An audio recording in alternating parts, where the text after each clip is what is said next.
A school community in Daveyton, Ekurhuleni will bid farewell to Nozibele Tabu today. The beloved Inxiweni Primary School principal was fatally shot at the school's administration block last week alongside Nobantu Njomboni, who was the school's administration clerk.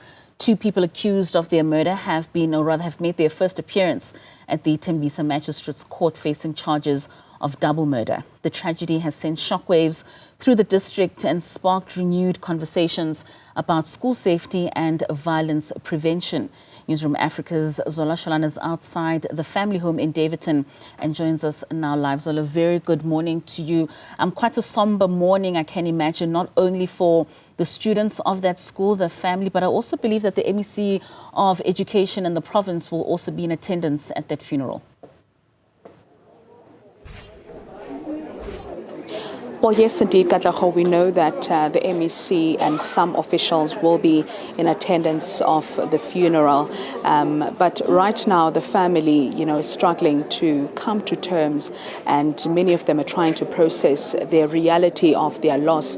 And that is, of course, losing a mother and a sister, while the schooling community of Ekurhuleni, particularly in Tembisa at Inxiweni Primary School, is reeling from losing a principal that has been serving at that school for many, many years. When I spoke to the brother, whom I'm going to speak to just now, he mentioned that his sister had great plans for the school, as we understand that the school is in a process of being expanded. So, they were looking forward to seeing her actually execute her work and leaving a legacy for the family. Let me get to speak to the sister of the slain principal, brother rather, Puti enkosi ngexesha lakho. Nilahlekelwe kakhulu as a family. Isikolo sona sikhalela uprincipal, nina nikhalela usister wakho. One can imagine what you are feeling at this particular moment, especially considering the fact that there are two people that have been arrested, for allegedly being involved in her killing. Really, we are saddened by the situation. Yes, we agree that even the school have lost somebody who was taking care of the school. But as a family, it's worse for us. We don't know at this stage what has happened, what has went into the mind of this young girl who have done this. Really, she was very young to have committed such a disastrous crime, if I may put it in that way.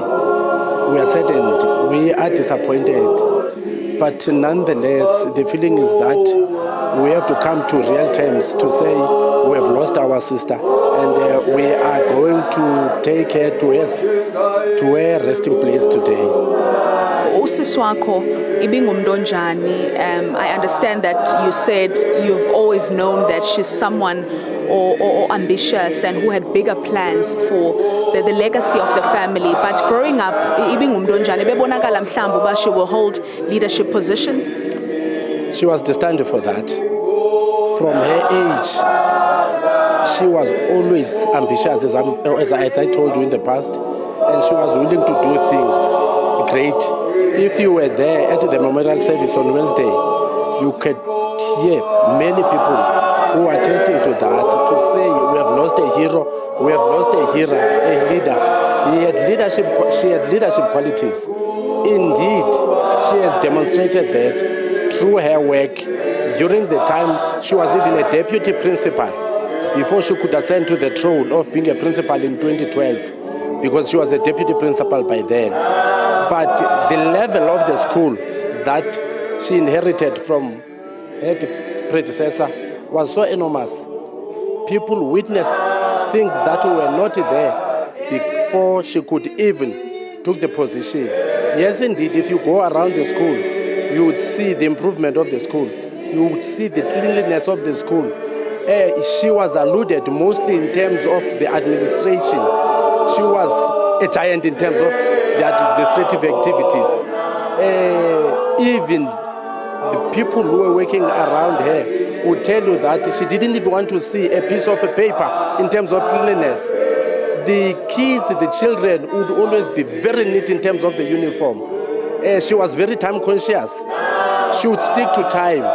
And it was something that if you have done something wrong to her, she will confront you at that time.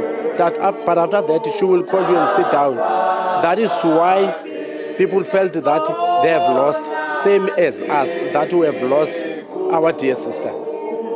Now reality is starting to kick in, Budi, that you have lost your sister. How are you going to remember her? We will then, of course, remember her with many ways to remember our sister.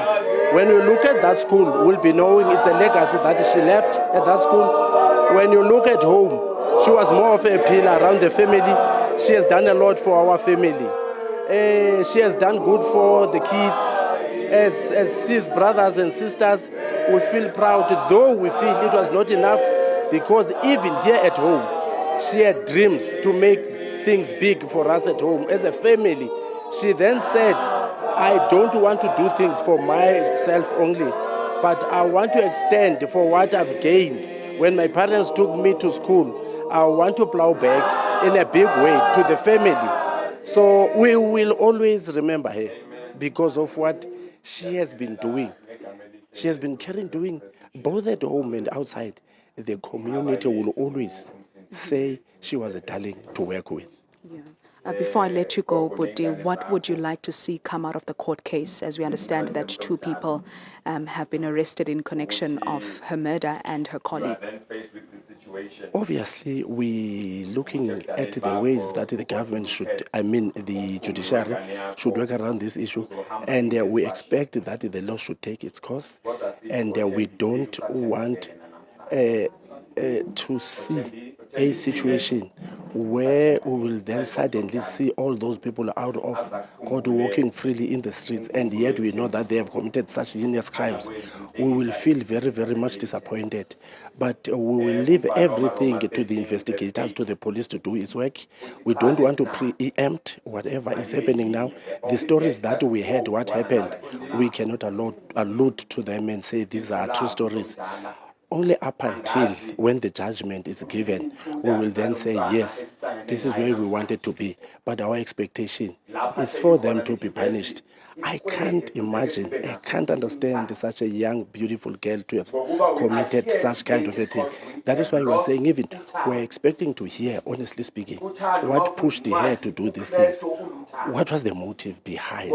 Because she had a bright future, young as she is, to have managed to get a job.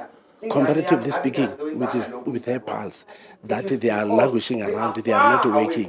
She was so lucky to have been at that environment, at that age. I guess even her parents were proud of her. But the things happened differently. But we still believe that there were people behind the whole thing. I don't think, well, it is my own judgment, it was my own perception.